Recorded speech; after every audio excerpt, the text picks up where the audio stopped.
modern mind does not do well with liminal spaces. It's inherently unnerving.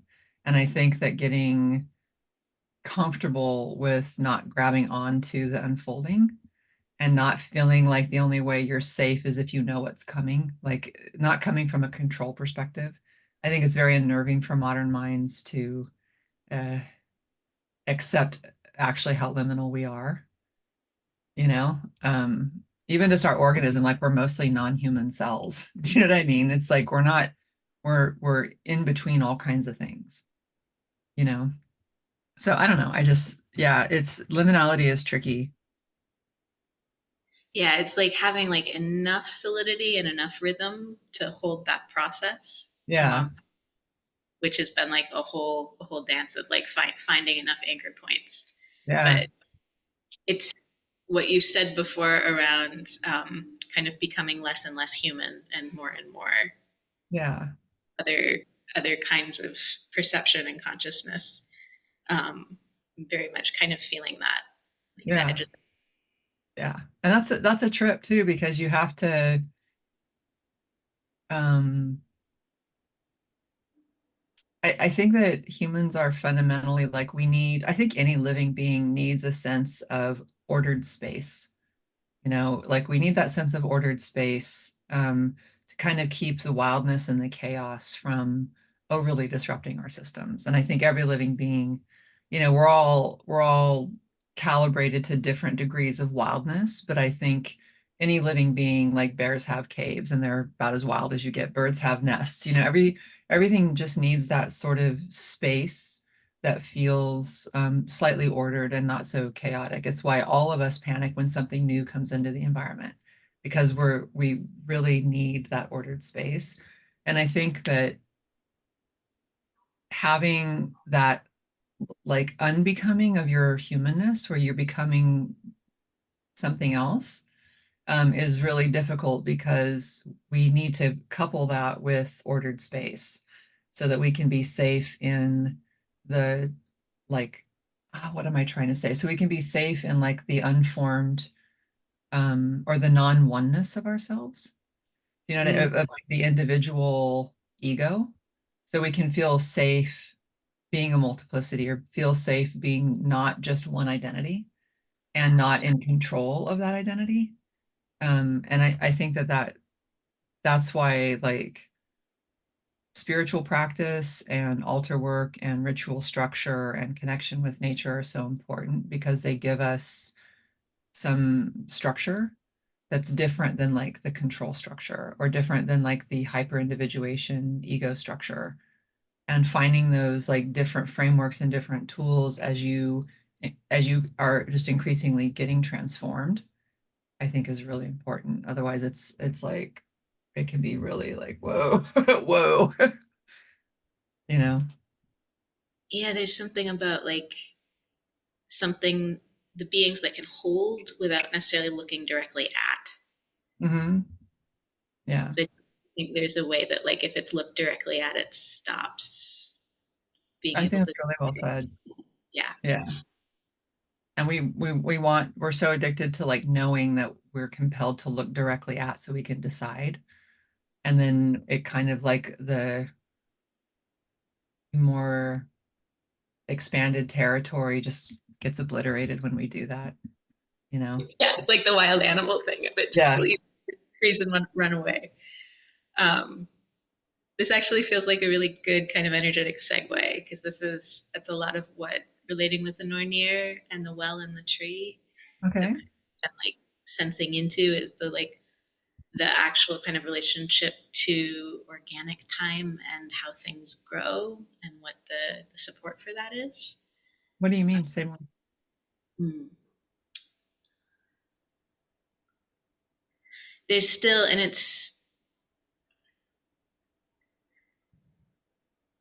there's something about that kind of gathering of beings that feels to me like they hold something about primal intelligence and actual unfolding and like um, what we come into the world carrying like each of us with our own dreaming, um, and then kind of the energetic support for that process. Are you talking specifically when you say that those beings, are you specifically talking about the Nornir? Oh, okay. Okay.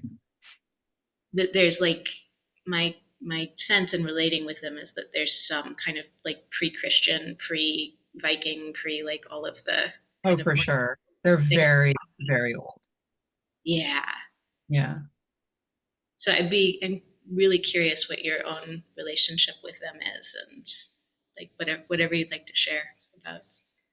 Well, I think the first thing would be let's get oriented about so we're on the same page and we're both talking about the same people. And just to be because understanding the Nornir from like a linguistic and historical perspective really helps distinguish them from like the Moira in Greek who are like the weavers. So a lot of people say the Nornir are the weavers. They're not, they're carvers, right? So it's just and carving is hundreds of thousands year older as an art form of human expression than weaving.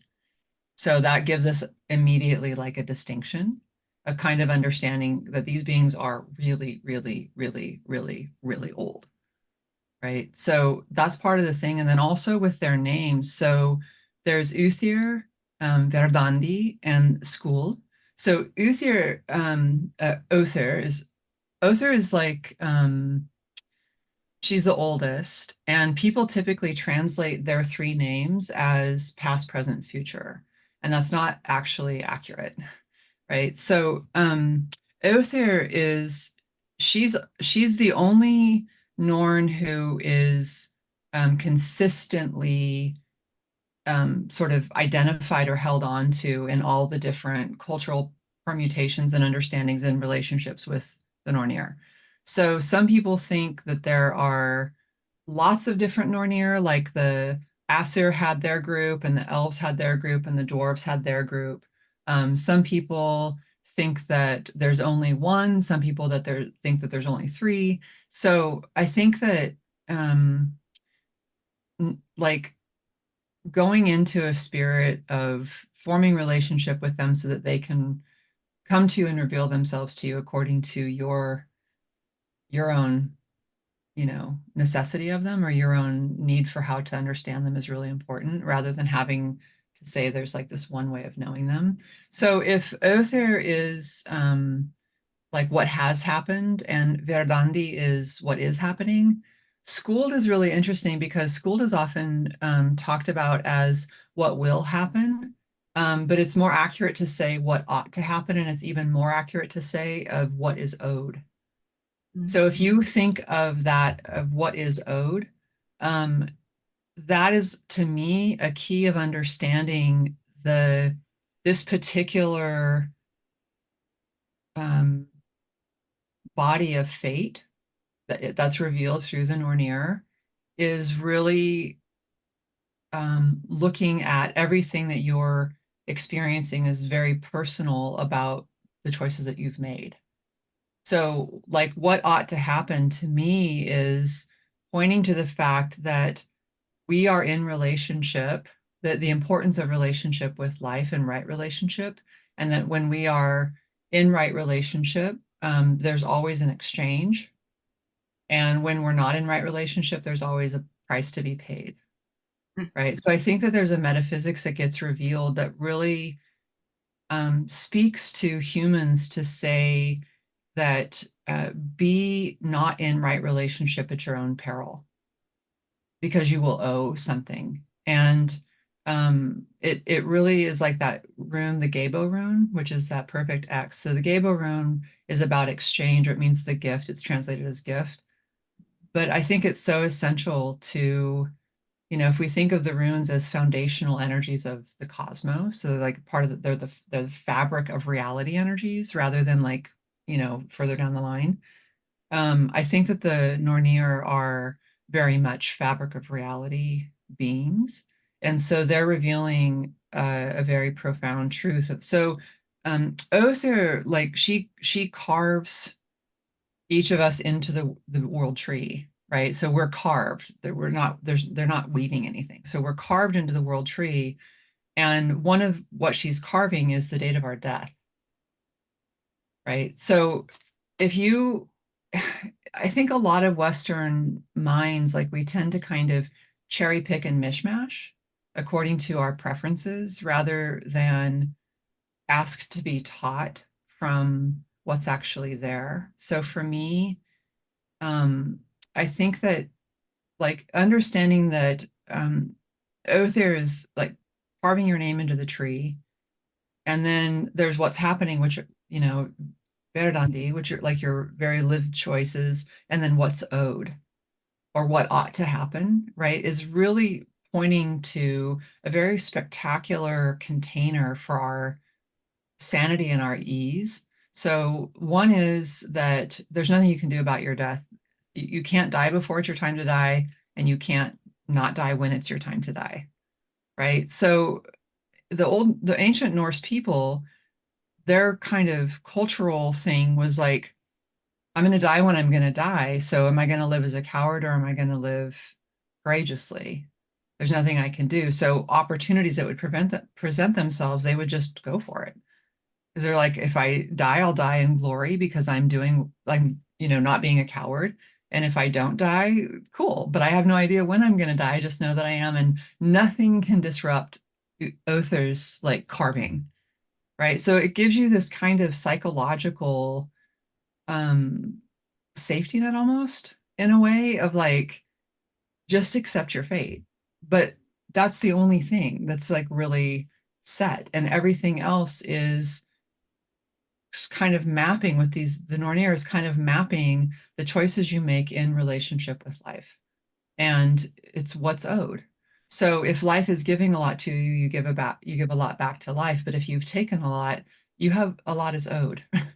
Right. So it really speaks to this. It's very relational. Like for me, the Nornir and everything we learn just from their names is so metaphysically like revealing of the relational nature of reality. And yeah, so I think just starting with that as like so you understand how I like what my brain does and is like that's the container that my brain functions within when we talk about this kind of stuff. It's very relational. It's very like there is an inevitability, but the rest of it is how skillfully you're relational and how generous and intimate you are with life or not. And that whatever Schooled has in store for you, whatever she has in store for you is just because of your deeds, right? It's different than like some of the Greek concepts of fate or some other concepts of fate are very, everything is set and you have no choice. So I like this because it's basically like you're accountable for your life experiences. The only thing you don't have a say in is your death, but everything else you're accountable for. You have a way to participate within it, within certain variables. Certainly your ancestors influence um, the faith that you experience and things like that, right? And that's also relational, is that we're not just independent units. We also are carrying the choices of our ancestors. So that ties us into generational relationality, right? Like we live to make sure that our descendants don't have really gnarly things that they have to answer for or owe our debts. So it's just so brilliant to me about it's such a sophisticated, refined, nuanced understanding, and a lot of people don't think of any ancient peoples as having that level of sophistication and nuance. We all think, like, oh, we're the most advanced, right? But it was so tuned in and so profoundly sourced, and I think it's completely applicable today. That's what I have to say about that. Did that make sense? It does. I've been like Okay. deep diving into a lot of the language, the like literature around the Norns. So Nice. yeah, there are like multiple places I want to go now. Do will you say? I feel like I kind of I have a sense of it, but if as other people are listening to, um, will you say more about what you mean by relational? What that feels like and how that expresses for you? Yeah, I'm very, that's like everything to me. Um, so relationality, as I mean it, is when we break through the wall of delusion that we are individual and separate, but we don't break through the wall that separates us out and say everything's one. So there's a sweet spot between sort of overly blending and overly hyper individuating, right? And so that sweet spot is what's relational. So relationality to me is when we are tuned into the broader ecosystems of life from a like cells to soul permeated understanding that there's no hierarchy, that we don't hold a hierarchy with it, that life doesn't have a preference for us because we think we're superior. So there's no hierarchy. We're not supreme stewards of everything below us, right? Stewardship arises from a place of connected care when we say rescue a baby squirrel that's fallen out of a tree or do something like that. But stewardship that is promoted like in the Christian Bible and amongst more modern peoples is this idea that we're above and we therefore have dominion over all these things that are beneath us. So there's a really um, essential, when I talk about unbecoming, there's a really essential process for us to allow ourselves to discover what we are instead of decide or regurgitate what we've learned and impose that onto the world. It's about going and having enough experiences with the world where the world reveals itself to you, but it also reveals you within it. So like spending time in nature and really experiencing the rhythms of nature and the sort of cyclical nature of time and the different beings. So I'll give you an example of what I'm trying to say is many, many years ago, this is 30, 34, 35 years ago, I was living on 500 acres, no electricity, no running water, no vehicle, 3 miles from the nearest road up in high desert of Eastern Oregon. Lots of rattlesnake. There were, cougars and elk and deer and just coyote and all kinds of, animals. It's pretty rugged. It was an abandoned hippie commune. There was only one house, one cabin that you could still live in that I lived in. And one day I heard my dogs barking outside and it sounded like an aerosol spray can was spraying and the dogs were barking, like, going crazy. And I walked out and there was a rattlesnake coiled up we had a little, like a wood pallet with some wood stove stuff, just to keep, wood handy close to our wood burning stuff. The dogs were going nuts. So I put them in the cabin and all I could remember at the time, it was a fairly young rattlesnake. It was probably, I don't know, 5 years old or something. But at the time, I remember I had in my head that when rattlesnakes make a home somewhere, they tend to stay. So if they stake a claim on a space, they tend to stay. So my first thought was, you're trying, like, I don't want you to think that underneath this pallet, which seems great, would be a good home for you. So I'm like, I can't have this rattlesnake endangering my dogs. Um, so I squatted down in front of the rattlesnake within striking distance and I closed my eyes because I figured if I could get myself to the point where I felt safe squatting within striking distance with my eyes closed of a rattlesnake, that it would create an atmosphere that would sort of be a more neutral territory between us as beings rather than adversaries. You know what I mean? So I sat there and I'm like, okay, I have to figure out how to communicate with this rattlesnake. So I'm saying all these words. I'm like, I don't think words are going to go through. So I got an image. And I'm like, I'm just going to send an image. And the image was basically the rattlesnake stays there and I get a shovel and chop off its head. That was the image. Like, I don't want to, but I'm going to have to kill you if you don't leave. Right. So I sat there and I sent that image. And I was sending an image of the snake going away. And I sent that image of like, and the feeling of like remorse that I would feel if that happened. And all of a sudden I felt like And I opened my eyes and the snake was gone and I never saw it again. And that that's an example of what I mean by being relational versus most people think of rattlesnakes as these, venomous vipers that are going to be very aggressive and harm them. And when you're relational, you enter into this space of what is happening between us rather than like, what are you?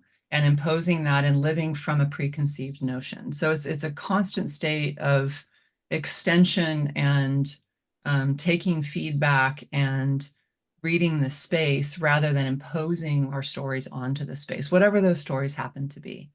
And I think that that's very hard for a brain to do because the brain likes to find patterns and stay safe. That's what it's interested in. So to get ourselves to the point where we move into our bodies enough to not have our brain kind of dictate our experiences so much and then begin to cultivate experiences. So I think a lot of people haven't, a lot of modern people haven't really grown up in nature, and the nature they've grown up in has been very tame, like parks maybe, or their backyard or something, but not actual kind of wild nature. And as such, I think a lot of us don't have uh, an innate sense of okayness with nature. We have this feeling of like otherness with nature. And so it kind of triggers our feeling of needing to be safe, which means we have to see things as friend or foe rather than being relational. And I think being relational also to me is recognizing that when you're not hyper independent, recognizing that the presence with another being like activates certain things in us and inactivates certain things in us. So if you get around somebody who, I should say, if I get around somebody who is um, just very aggressive and whatever, I'm very fiery. It will activate that fire in me, and I'm going to be a different way than if I'm around somebody who maybe has a very peaceful kind of vibe, and then I'll be peaceful with them. Right. And I have observed that animals are very similar. Like animals are the same way. If they get around a person that is othering them, that person will not have an experience of communication and intelligence between the two of them. But if you get around an animal and the animal can tell that you're open to them as a being, you get quite a bit of communication, right? So um, that's what I mean by relational is really getting in your body from a place of curiosity and non-hierarchy. That's what I mean. Does that make sense? Totally. Okay. Yeah. Yeah. And there's so much about just like the level of conceptuality that like modern humans or Western Yeah. humans, the phrases like Yeah. live inside of, and that actual like the process of like rooting down and maturing into relationship with the body and Hmm. direct experience. Like, yeah. And also there's something about opening the relational pathways so that like things can actually happen instead of just sort of the top down story of Yeah, for sure. And also not, this is another thing though too, like a cautionary addendum would be understanding that modern humans, we are conditioned to presume access. We're conditioned to presume a level of knowing that we don't necessarily have. So a lot of people might hear, "Oh, I just need to be curious and in a state of like relationality, and then this animal won't hurt me." Right? It's like it doesn't work like that. So part of it is when we have a blind spot around presuming access, we don't really have the humility to go, do I have actual experience in this space? Do I have an actual track record with this type of being? Am I familiar with this environment? Like, how much do I actually know? And I think most modern humans presume expertise when they really have like just nothing.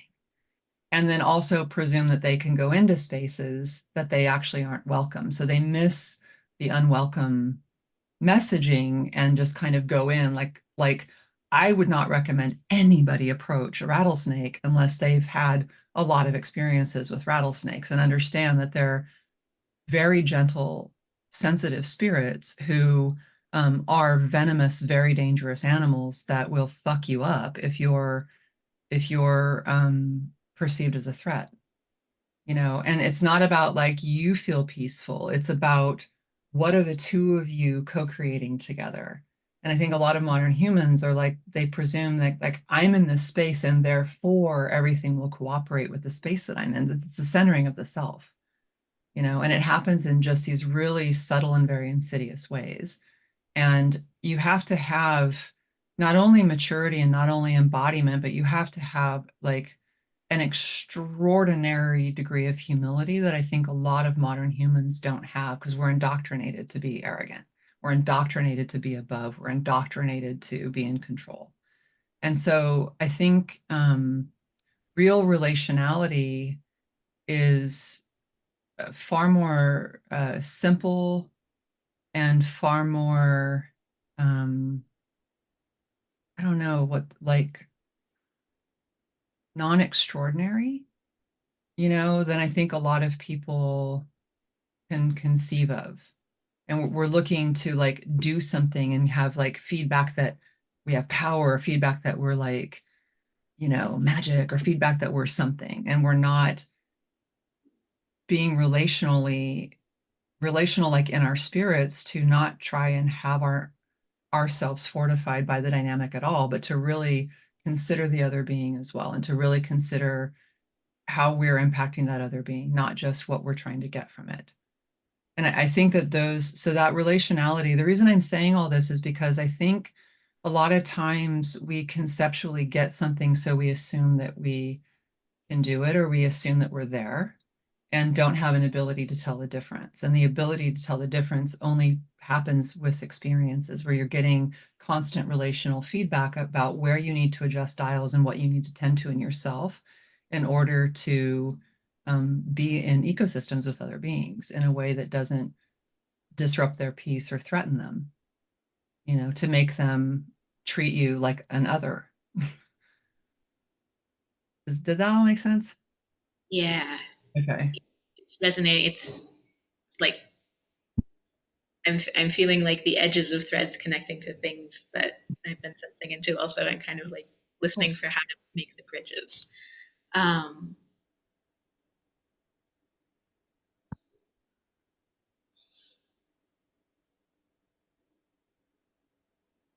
yeah, there's so many layers. But yeah, that even like that piece around like how trees in the forest create microclimate, like what Mm-hmm. builds relationality is when there is a system wider than an individual. Mm-hmm. Um, and there's something about what you were talking about of like not completely merged or completely separate. Mm-hmm. Um, that and that's a navigation in each moment to Yeah, find the relationality is like relationality isn't static. totally. It is the dance. It is the Yeah, totally. and there's so this is and we'll bring in kind of some of my uh, kind of relationality with some of the it's like the patterns sort of connect in me in these different ways. So one way I've been sensing into Yggdrasil is this sense of well, actually, you've talked about it in different ways, like the this like energetic membrane, Mhm. kind of like in cranial sacral, they talk about people having a biosphere, Yeah, um, for sure. and there's something about that process of energetic maturation Hmm. to not be in kind of a threat response all the time, but actually have an ability to play and to connect and to find um, that to me it feels like there's something embedded within that pattern of Yggdrasil and the well um, that is holding an awareness of that process of maturation and embodiment. So like a macrocosmic, microcosmic kind of thing, Yeah. like inferring from what it demonstrates that that's actually like natural and well for us to function that way or to conceive of things that way. Is that kind of what you're saying? Yeah, that there's a way that that's holding the pattern of maturation that can be true for humans also, of like, and even just in traversing realms, also in moving through different energetic layers. Mhm. um there's that sense of Yggdrasil as this primary pattern. Okay. I've never thought of it that way. So I don't, nothing in me is like, no, you know, I hear that and I'm like, yeah, that totally makes sense, actually. I think too, you talked about traversing the worlds, and I think that it's one of the reasons I talk about how like rootedness is so essential, is because I think a lot of us, well, like when we're not rooted, um, not only can we be knocked off our centers really easily, but we also are we read as unpredictable, right? It's very hard to get like a good read on somebody who's not rooted because they react to things outside of themselves rather than are responding from their rooting. And when you talk about traversing the worlds, I think that a lot of people who aren't rooted and traverse worlds, like whether it's journeying in Yggdrasil, journeying in those realms, or going to a different culture, or going wherever, is that there's an insincerity that that is in us that makes us like seem sketchy, even if we're the best people on the planet, because we're not rooted. So people can't, like, all beings can feel when somebody is rooted versus when they're not. And I think that traveling, like traversing realms, journeying, doing spiritual work, when you are not first really rooted, is actually quite dangerous, because it makes us try to um, act like we belong in cultures. Again, that sense of access, right? To act like we belong in cultures or that we should be let into cultures when we really fundamentally don't understand them at all. And I think when you're really rooted, the sense of culture and the respect for culture and the ways that it causes us to experience the world differently from one another becomes so ingrained in you that when you do go into other places, so whether it's a forest or um, uh, Alfheim or one of the nine realms, whenever you go into those places, you're carrying an understanding of what culture does to us rather than acting like you just get to have the culture and when you're actually signaling wrong and you don't know what you're doing and making a big blunder.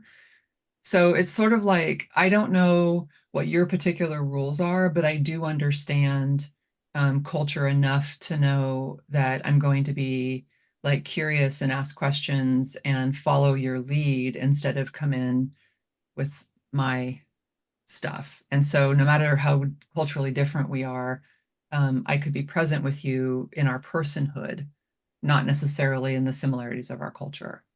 And I think that without that distinction of rootedness and what that does relationally, as we move through the world, is really important, because otherwise we are just we like the signal we send, it's like it makes us smell funny when we go places. Whereas like people can, like animals and people are just like, you don't smell right. Like even if you're dressed exactly like me, even if you've totally appropriated and all the cultural appropriation, but you didn't actually grow up with this earth teaching your cells, that the same earth that taught my cells, the same trees that taught my family. If you don't have that in your body, you just smell weird and you're acting like you don't smell weird. But when you're rooted, it's like you smell like a tree or you smell like the wind. You don't smell like a stranger. And it may be an unfamiliar tree, but it's still a tree. It may be unfamiliar, but it's not alarming. Like you don't seem like other. You just seem different and you don't smell bad. That's what rootedness does when we go into different realms or we go into different cultures, is that we're not emitting an odor that is othering us in the environment. Does that make sense? Yeah, there's like an actual connection to essence and connection to, well, and also when I think about rooted, like what are we rooted in? Right, Like, exactly. and that people can be rooted in different things and different layers. Which is why Um, so many of us don't get along. That's why I talk about, so in my book, I talk about ultimately we need to root into primal reality. Because if we root into anything else, we're not living in truth. We're not actually living in reality. We're living in stories. So yeah, thinking about what you root into and constantly seeking to root into what's like what is real, and not focus so much necessarily on like truth and not focus so much on rightness, but focusing on what is actually real. and that like the intimacy with what is peace that you also talk about in your book. Like part of this journey for me, there have been like so many moments of like, oh, it's actually like just coming into relationship with my body and like I have a migraine or like something, like actually being with whatever is in me in that moment, or whatever resistance or stuckness, or like I think there's like such a tendency to bypass or silo things Oh, for off. sure. And yeah, there's something about that rooting that is, it's actually like so much closer in and so much simpler than Yeah. a lot of people make it. Yeah. And it's much simpler than the stories and the truths and the structures that humans invent. It's just so much more accessible. And that's part of the confusion, I think, is that the the expectation coming in as creatures, like that other beings will be rooted in what is happening and what actually is, and then to be kind of in this abstraction from that, where so many people are the things that are creating threat or creating um, like how they're moving their systems are so pulled up from what is actually the ground. Hmm. And it's disorienting and it's awkward and it's bizarre and it's confusing. And it's a very, yeah, it's a kind of communication system that isn't about belonging. It's a communication system that's about punishment, about being in or out rather than about actual belonging. Because you know what I mean? Yeah, and then the like what I've found and what holding space for other people in then dropping in is that so often there's this sense of abandonment or absence in trying to feel a sense of that wider reality. Like there's a kind of a having to move, or this feeling of being disloyal to the other humans in Yeah.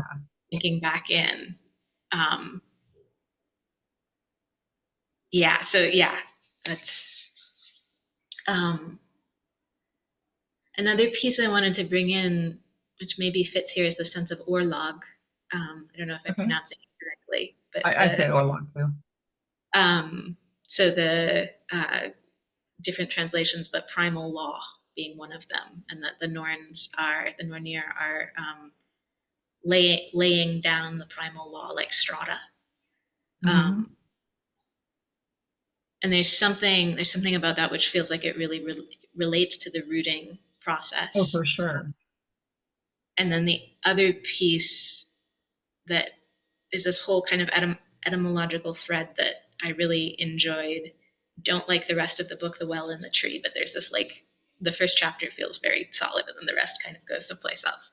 Um, that's the whole conversation. But the meaning of well, Brunner, or Yeah. however that word is pronounced, Yeah. having having as well as the quality of wellspring and sourcing, also having this quality of container. And Hmm. um, that piece feels, so there's something about the laying down of the strata that when I sense into it also feels like strengthening that container. and that what the well can come through. Yeah, so um I'm like, I think containers are really important frameworks to, like, they're incredible tools, is to really think about containers. So you know the white picket fence? So the white picket fence is actually an Old Norse magical uh, system. So white picket fences don't do anything. Like, you can just step over them. They don't keep anything out. They have slots like it. So what they actually were they were used to sort of establish a magical space of in and guard, right? So they establish a space of, like, everything inside of this fence is safe and orderly and not threatening. And everything outside is Utgard, right? It's wild and chaotic. So by putting this fence up, we are creating an ordered space for ourselves to feel space. We're creating a container within the broader field of the wild. And I think there's a lot of wisdom in frequently checking in with yourself as you um, transform, of asking yourself about, like, questioning your containers, questioning the in and guard that you need for a particular lemon cayenne. Water, but Oh, okay. Is it in the lemon cayenne container? That's funny. That's the only one I can have because of the and low level. Yeah. Um, but I think asking ourselves about containers and what kind of containers do we need and what kind of containers are good for us. So the more rooted you get and the more you become, like, literally transformed to be ever increasingly part of the ecosystem rather than just the human systems, the more that you transform, the more that Innengard changes for you. So your tolerance for wild spaces, what normal people would consider a wild space, could be an Innengard for you. And then also learning, like, this is also really good for sorceress practices, witchcraft or magic or whatever you want to call it, but sorceress practices where you're going to meet maybe more primal beings, or you're going into more primal spaces, or you're going into more ancient spaces, is to think about what kind of Innengard you would need. Because again, that humility piece, it's like I would not just ask to be dropped off in the middle of the wilderness in Alaska. That's way too Utgard for me. It's way too primal for my ability, right? So, but someone who's a trained hunter and they're a survivalist and they've been in Alaska their whole lives, they'd be like, "Oh, hell yeah, drop me off. That's going to be a good time." So I think that a lot of us don't think about containers being individually dictated. So we don't, and I think a lot of practitioners, like a lot of healers and a lot of therapists and a lot of practitioners, get external, like, exoskeleton structures that they try to impose on their clients instead of first ascertaining, like, how in and guard, how small and how far away from the true wilds does somebody need to be versus, maybe how close are they to it. So you're not treating everybody the same. You're really getting a sense of how much safety and orderliness does a person need to feel contained and well in order to do whatever they need to do for their growth, their healing, their wellness, whatever it is, their spiritual practice, their magical practice. And that sense of the well, I think, is very interesting because you have, like, the source of water. First of all, wells are often portals to the unseen realm, right? They're portals either to the underworld or to the unseen realm. And the amount of just never ending source coming from a well, and the container for it so that it doesn't just flood everything. And I think that's really important for our spiritual practices because the more connected you get, the more you need those containers, because as soon as you start to really plug into those deeper connections, you just tap into a stream that just bursts into your life, and suddenly there's too much energy. You're getting woken up with downloads. It's too much. And we don't really think about the need for containers and what kind of containers and what are best containers for where we're at, and how it's not what's the best container for the situation, it's what's the best container for you in the situation that you're in. And we too often prescribe containers for situations, not for the people that are in them, and I think that's really important. And it's important for us to think about ourselves that way, because there's this thing of like, oh, you're powerful, you go witch. There's this kind of thing about, like, I see people talking about being a wild woman and like claiming their wildness and they're feral and they're all these things, but they're afraid of fire, or they can't talk to a rattlesnake, or they have no idea what the trees are saying. They can't tell when the wind is giving you a message about the weather. They can't sense any of those things. But they're like, I'm wild, I'm feral. So we've conflated our need for a feeling of like power and importance with words that indicate more um,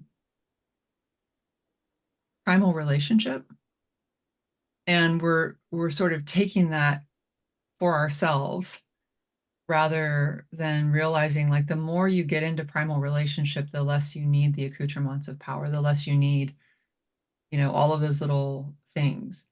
It's just always like weird when somebody talks about how wild or feral they are and they have no relationship with fire. They have no ability, they have no like spirit allies that would allow them to go into otherwise very scary and dangerous places, not because they're powerful, but because their spirit ally is lending their protection to them so that they can do that, because they have been in relationship for so long with this being that that being will help them do that.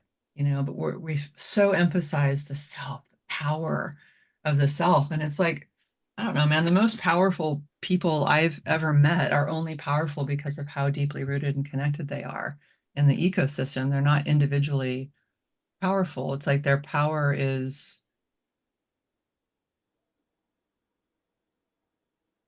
because they've opened to those relationships, if that makes sense. Something about how the relationships over time create that container or Yeah, that for sure. Well, that is they make the container mobile. It's like you go from an exoskeleton to an endoskeleton, right? So you still have this structure. I think most of us need the kind of exoskeleton version of a container. And I think that the more embodied you get, the more you move into an endoskeleton where you don't feel the need to be insulated and protected from life. You just need to be able to move dynamically through it in a sturdy kind of fashion, if that makes sense. it becomes portable. It becomes portable, yeah. Yeah, it becomes really portable. There's something about how different cultures hold that knowledge of maturation or hold that knowledge of whether it's like becoming an initiated human or becoming an adult or like whatever that shape is. Mm. And then how without frames for that, modern humans are still in our own versions of that process, but without maps or without kind of an orienting to what's happening. They have no container. Yeah. Yeah, yeah.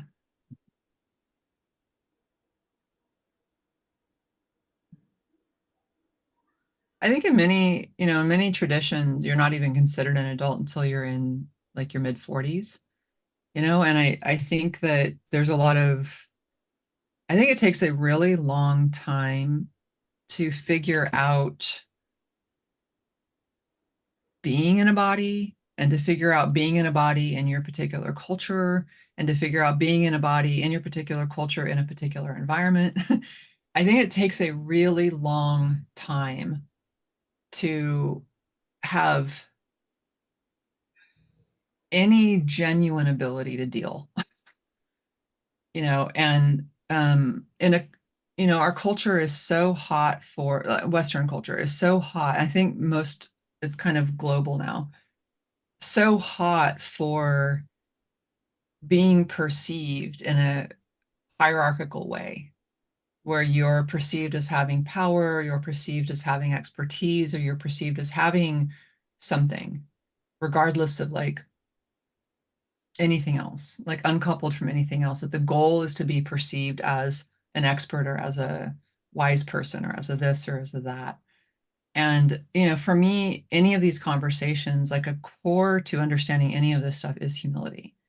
And if you are expecting at 35 or 28 or even 39 that you are an expert, wise person, um, I think that it does a disservice because it means you're paying so much attention to upholding that veneer that you're not actually listening and you're not actually engaging, and you're like your priorities are backward. Like the priority should always be belonging, right? But we are so afraid of the world that we've made our priority safety, and we've made the way that we become safe is by through hierarchical means, having some perceived status or power or wealth or expertise or something. So we're so focused on safety that we wrap, because we can't admit that, because that would mean we're vulnerable, and we wrap that in power. And then we're not actually prioritizing and focusing on discovering what's actually happening. We're too busy telling everybody else what's happening, and it takes us out of that. So we don't mature, ironically. And there's something about like the like whatever someone's kind of soul essence or creative vision is, or like whatever is dreaming through them from the wider body, is how I would say it. Like we will get, I know for me, like there's been this whole journey of like kind of getting the taste of the pattern or hearing it in different ways, and then being like, oh, I have the pattern, I want to share the pattern. But Mm-hmm. the whole process of starting to root feeding into that is like whole journey that goes all these other places. And Mm-hmm. it's I mean it's almost like the nutrients actually have to kind of unfurl, and the seed has to get planted and like become the tree. um, but often we're just kind of trying to give the seed before it's actually been planted. Yeah, and I think that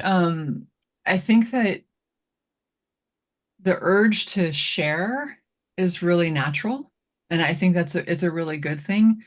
But if we're sharing from a place of like not with the intention to grow our root and not with the intention of relationality, um, then yeah, it's a distraction, or we're missing out, or we're spending our energy in places that aren't going to bear fruit or bear roots, right? But if you're sharing from the idea of like,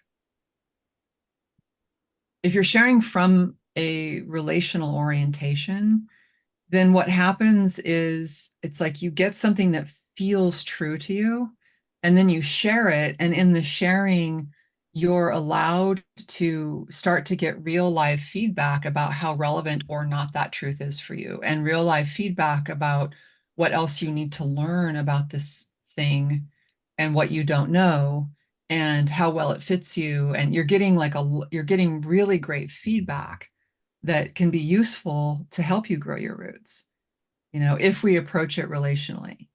So I don't view it like a grab and pause and go inward and grow. Not that you were saying that. Um, I think that sharing is really important. And I think that being honest is important so that we can get feedback from the world around us that helps kind of mold and shape us.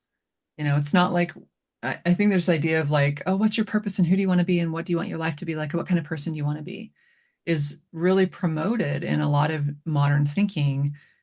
And we have withdrawn our attention from the world around us, and we've put our attention inside of us. But if you extend your attention back in the world around you, then you're always getting feedback. But when you're getting that feedback in the modern context of being right, it can feel shameful and embarrassing, and like you're reticent to like just put something out there because you want to, look what I know, right? Versus I'm going to say this thing and share this seed I just got, and then I'm going to get feedback, and that feedback might reveal to me places that I'm immature. It might reveal places to me that I'm undeveloped. It might reveal places to me where I'm guarded. It might reveal places in me where I'm, delusional or whatever. It's really, really valuable territory that I think modern humans view as inherently scary because it feels so vulnerable to get feedback in the context of a system that's like, you suck if you don't know everything. You suck if you're not an expert. You suck if you're learning. It's like we punish people for not knowing and we reward people for knowing as if knowing is like means anything, rather than like rewarding people for discovery, rewarding people for the willingness to learn and be transformed by the feedback that they're getting from outside of themselves. Because when you get that feedback from outside of yourself, you begin to adjust dials that allows you to be received and a part of the ecosystem because the ecosystem itself is telling you what it wants from you and what it needs from you, rather than you go develop in isolation and you go inward and you figure out all your shit and you like work through your issues and you deal with your trauma and then you go ta-da and you come out and you're like, this is my purpose and this is who I am and this is what I'm doing. You're in a closed system, and so it doesn't do anything for your sense for belonging. It just aggrandizes your sense of your personal self, which is, there's nothing wrong with that. I think that's a very necessary stage. We're just not like, we make it like it's the end of the line, penultimate goal is like when you get to the place where you live your purpose and you're on top of your shit and you're in your power, is like that's the end point. And I think that's way early. I know it's way over here, this really early part of like actually getting to be relational and belonging and mature. So yeah, Yeah, it opens up a whole other realm if that if there's like this much other movement that I can. think it's just there are so many variables that we can't even map. And so working with the variables that we know impact us, like relationality, ecosystemic belonging, humility, maturity, tools, skillfulness, capacity, connection.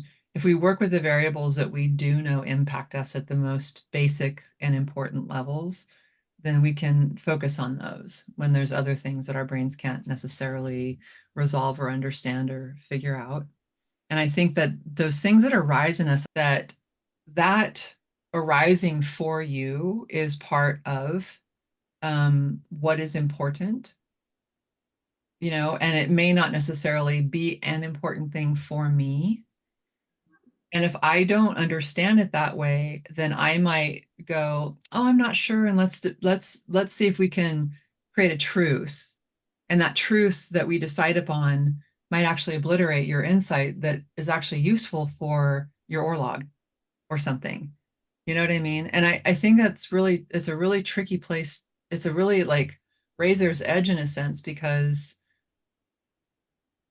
you could get ridiculous and make everything just really subjective and lose all sense of reality if you do that. Like, oh, well, that might be meaningful for you, but it's not meaningful for me. Therefore, we just don't even talk about it. We just go, okay. And then we don't get the feedback, that environmental feedback and that relational feedback we need because we're all just like, well, it's all subjective. Who knows? It's your thing, right?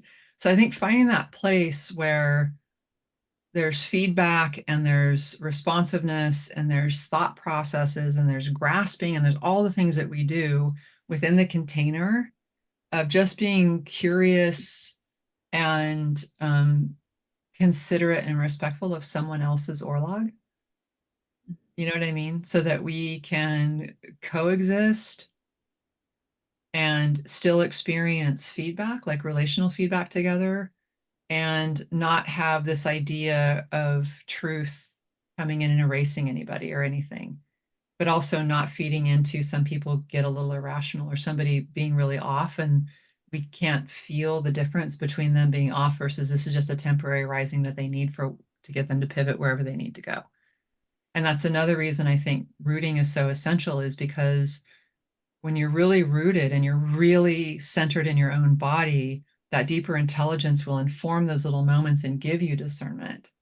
of this person's batshit crazy and you need to not feed this, or this person's orlog is expressing itself and please be respectful and make space for it and don't swamp them with your truth. That makes sense? Yeah, I really like that. That like feels very soothing to Mm, so much of the conditioning in dominant culture. yeah. Well, we're so like people are just like fighting who has the truth. Like people are kind of battling because who has the truthiest truth. I don't know.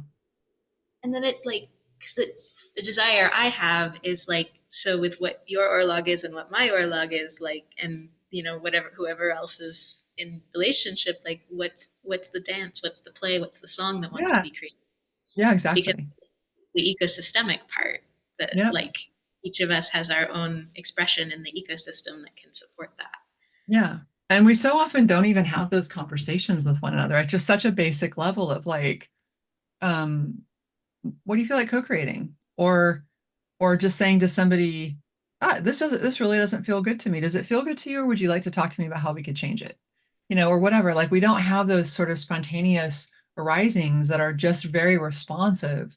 We go, oh, we're not really connecting, and I don't think I like this, and I'm not sure I want to be your friend anymore. I'm going to be passive aggressive, or I'm gonna like put some psychological interpretation onto you, or I'm gonna be judgy, or I'm gonna withhold love, or I'm gonna, get violent. I'm gonna judge you, or whatever, rather than, oh, I'm noticing this thing. Are you noticing the thing? Yeah, I'm noticing the thing too.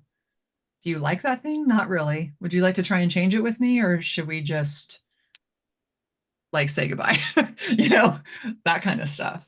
And I think it just allows for, you know, like a lot more breathing room for all of us. Like if you and I were to have an interaction and there's a certain part of it that I was like, hey, this particular thing is like tiring for me, or this particular thing is like really hard for me. Could we do the other things that we do really well together and maybe just not do that so much? Would that be okay with you? And if you said, well, that's actually the essence of who I am, so I can't leave it out. It's like, okay, well, could we can create a container around it? Could we maybe have that thing for 15 minutes instead of weaving through the whole experience together? So, you know what I mean? Just different ways that we can like love and respect and make space for each other and make space for ourselves in the systems that we're a part of by being curious and humble and co-creative and allowing the responsiveness. But you have to be relational so that you're getting the feedback and we can all adjust dials. And if we don't offer that or share that or express the tension or the awkwardness we're both feeling, then we don't get the treasure from that. That feels like in the beginning of the conversation talking about relationality Mhm. that I love the inclusion of what is the person's orlog as the Yeah. navigation of that. Hmm. Um, yeah, like a lot of the sweetest kind of relational spaces that I'm in right now, like have that where and if it does if I schedule a time to see a particular friend and it doesn't align or something else comes up, like that trusting of the wider web Exactly. of Yeah. movement, and that there doesn't need to be shaming or blaming or Yeah. like fear about it, Yeah. and that trust that the nutrients can come from multiple places. Hmm. And also to be able to just speak your preference and like, I've had experiences with people where we're rolling along and a pattern starts to establish itself that like isn't interesting to me, and then I'll talk about it and there'll be agreements around, yes, we'll change that, whatever. And you might say that someone's orlog in that moment is that they're really wrestling with a particular pattern, and that particular pattern doesn't fit me or you or whatever, doesn't fit the other person, that it's also okay. I mean, I think that's the thing too, is like the concept of our own individual fates and having um, all these, we each have different variable sets that come from our inheritance and what the Nornir decide and choices that we make. And I think that when you have concepts like orlog in an interpersonal, like in a relational space, it means that you have a way of using discernment with somebody that doesn't pathologize or diminish them. And you have a way of using discernment with somebody that doesn't elevate or pedestal or, power trip with them. It just keeps the really toxic shit out because you can say there's this thing, but it's not like there's something wrong with you or with me. You know what I mean? I just had a sense too of like in an, another translation of what the Norns are doing is like washing the tree with the orlog, like the clay and the water from the well, the roots of the Mm, tree. And there's something about actually like the nutrient, like giving the nutrients to Yggdrasil, and that's supporting the rooting. mm. That And isn't it Nidhogger who comes in and like eats the rotting parts of the roots to keep the tree? So that's the thing too, is it's like there's a whole that community, there's a whole community of there's being. well, there's Havelgamir, and there's Mimir as Yeah, well. Yeah, yeah. Um, and I mean, I think that's one of the things about when we're in I think ecosystemic language is fundamentally mythical and imaginary, like image based. And I think that's the thing about like seeking out the right tool for the right job. Like if you want to have healing, but I think most people have very low relational trust with other humans. So if you want to have healing, you really want to go into a mythological and imaginal um, tool set rather than like, let's do cognitive therapy and science stuff. Like you really need the right tool for the job so that because those stories and that imagery guides our spirit to truths and like doesn't have to run through the brain where our conditioning is. You know what I mean? So that we can have things become available to us and open up in us and begin to transform us without us even knowing or controlling the process. and the images can also have a direct relational, like, because I think there's a way to kind of conceptually relate to images, but then there's the actual experiential relationality Yeah, with them. yeah, And yeah, how transformative that can be to actually meet the beings who are holding those images. Yeah, it keeps coming back to that piece around like not going fully into merging or fully into separation, but it's like it's the dance. It's not yeah. It's a static. total dance and allowing yourself to be danced with that, the fact of our liminality. We are individuated and we are completely like part of all of it. We're both.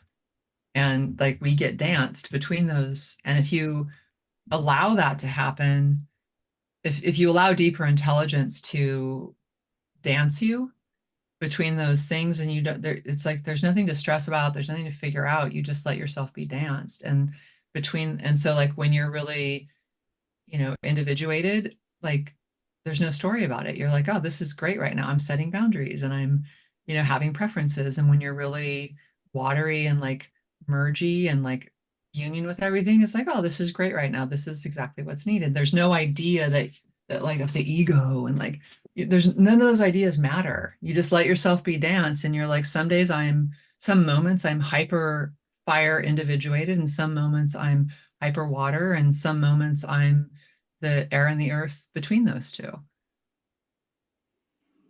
It's like, huh, okay. And then you don't have to decide. You don't have to have an identity crisis. You don't have to try and be anything.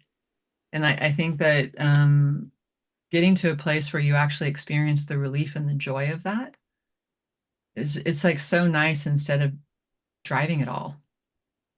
I think it's preferable, but I also think you cannot do it well if you're being this way about it instead of really in your bones about it. Yeah.